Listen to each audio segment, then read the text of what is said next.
Flying in a light aircraft isn't for everyone, especially not in a two-seater. And even more so when the pilot puts the aircraft on its back. But there are times when everything is worth trying, especially when the aircraft in question, the Sling, is 100% South African, flown by the guys who designed and built it, and selling out faster than they can be manufactured. It's a kit like a Meccano set or like a Legos, you know. The thing that I love most about the Sling is just the way it flies. For Mike Blythe and James Pittman, the very notion of flight runs thick through their veins. You can add an extra 30% onto your life by flying. 12 years ago, Mike Blythe set a world altitude record for microlight aircraft, an event featured on Carte Blanche. And from then, the move to fixed-wing aircraft was seamless. Once we started to make the Sling, it just, I realized what I've been missing all these years. Mike's partner in building and flying the aircraft is James Pittman. Once a practicing attorney, his life changed when he unexpectedly came into some money. It was literally a stroke of luck at the right time, at the right place, And it gave me the freedom for a while to kind of do whatever I wanted to do. Which for Pittman meant one thing. Like his business partner and friend, he was consumed by a passion for flight. Since I was a child, I've loved aircraft. I used to draw them, build models, and I did have a dream of building aeroplanes. I don't think it was anything I thought I would ever realize. From childhood dreams to a company and a workshop at an airfield south of Johannesburg, the development of this aircraft, named the Sling, has been a journey in itself. In the beginning, it's at such a high. It's just like the best thing ever. And then as things settle down, I just realized that, this was what I was meant to do. A voyage that has allowed both men to indulge in their boyish love of adventure. Although Mike hadn't necessarily counted on James's love of rock climbing. Flying around the world at the controls of the plane is far more up Mike's runway, wherever that may be. The pair's most recent adventure took a somewhat different flight path, with the build of a plane ordered by a client in Poland. They had 7 days to do the job. On the 8th day, Mike and James would begin the journey to Europe. The makeup of the team was a little unusual. James comes up with the crazy ideas, especially after he's had some coffee in the morning. It was something that we decided to do just for fun initially. So we took 5 girls and 5 guys, and we took a kit, and we built the whole plane and flew it within 7 days. The unusual part was the level of experience involved within the team. We were 5 guys that knew what we were doing because we work here in the factory, and there were 5 girls that had never touched a spanner or anything before. So you put this thing in here, it's got a clicker or something, and you press. I've never built anything in my life. Oh, have I? No, I'm building a plane that's going to fly from here to Europe. Nomfundo is a journalist with a publishing house. The closest she'd come to an aircraft before this was flying with an airline between Joburg and Cape Town, a bit like Bronwyn, an estate agent from Knysna. I don't know what this is called. So was it safe to have volunteers involved? We had a few things that we had to redo, but very few. Included in the team was Mike's wife, Charmaine, who spends her days as a financial advisor. Along with the rest, she worked long days, with the pressure and relative stress taking its toll on the team. You need to lift it a bit on your side, James. We'll have a glass of wine. Up to bed. Until the time came to call it a day. Making an announcement, everyone. At midnight, I'm going to bed. With the whole crew sleeping at the airfield, at least they didn't have far to travel.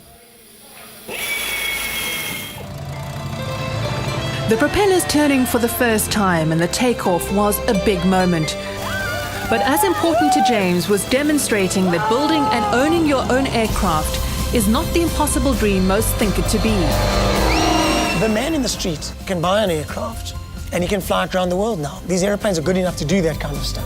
And as if to prove what that kind of thinking can lead to, We flew, in fact, our prototype aircraft from Conakry in West Africa to Belém in Brazil, across the Atlantic Ocean. And then as we did more and more of these legs, we became more and more confident.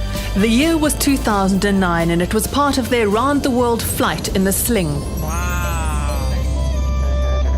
It was an expedition that would set Mike and James apart from the average flight enthusiast and airplane manufacturer. Nice flight, we're exactly on 12 hours. For while they have created a business together, this was as much about their addiction to adventure.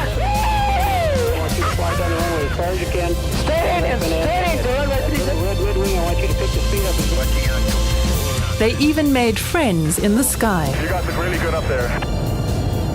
Yeah, man, your plane is so cute, eh? Just fantastic. Come a bit closer. By the time they'd finished, they'd covered 48,000 kilometers, and 22,000 people were following their travels through their website.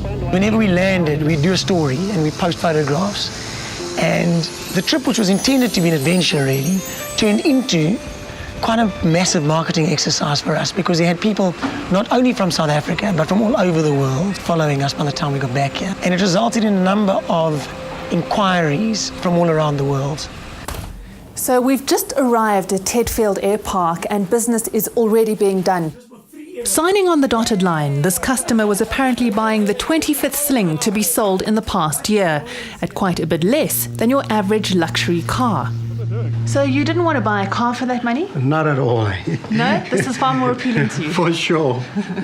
So there are a bunch of South Africans who want to fly, and a lot of them are people who want to fly in a South African aeroplane.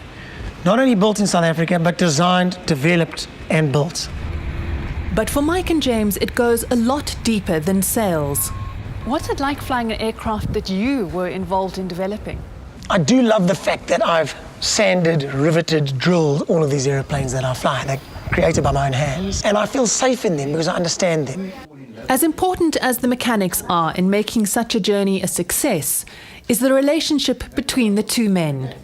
To fly around the world with Mike is absolutely wonderful because we both have a sense of adventure. We make excellent company for one another, I think. We virtually never disagree on anything.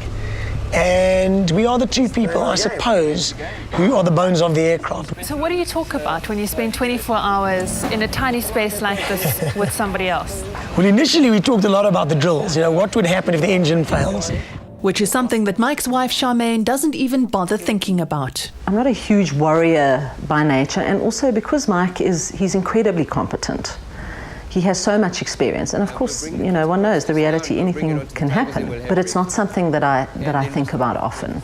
Well, she used to get really mad at me whenever I disappeared on one of my adventures, you know. But recently she's come to accept that this is who I am. Charmaine has finally participated in what Mike does. In fact, soon after filming this, she and Mike flew to Namibia in the sling, looking for friends on holiday. The friends don't know that we're coming, and we are going to fly up to Swakopmund and then go in search of them from the air until we find them and then join them. So Mike and James have stumbled upon success with their aircraft. Any thoughts of taking a rest are instantly dismissed. For this business to really succeed, we have to make more aircraft, more models. Ultimately, we'd like to be competing with Boeing and Airbus, you know, if we could.